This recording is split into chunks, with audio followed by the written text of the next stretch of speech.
Information technology is a broad term. It's as broad as saying a software developer. It's literally everything that involves some piece of hardware is an information technology asset.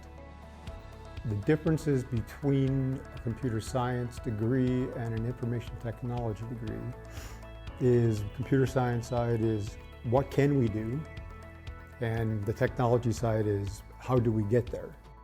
What stood out with Governor State for me when I was looking for graduate programs was really that it was close to my home, that it was really affordable, and it had the courses necessary that I wanted to take to harness, I think, what I was really looking for in a grad program.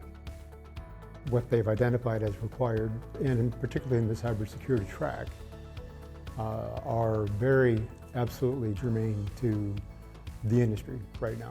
Okay. So you think of social media hacking or something of just hacking in general, and that is something that's hugely important nowadays. I mean, privacy of our own data and our organization's data is hugely important.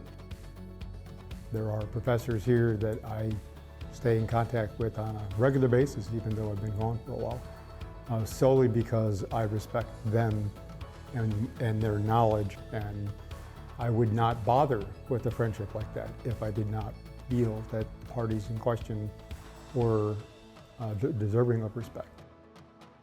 So getting a master's in IT with the emphasis on cybersecurity was, in my opinion, quintessential to moving forward.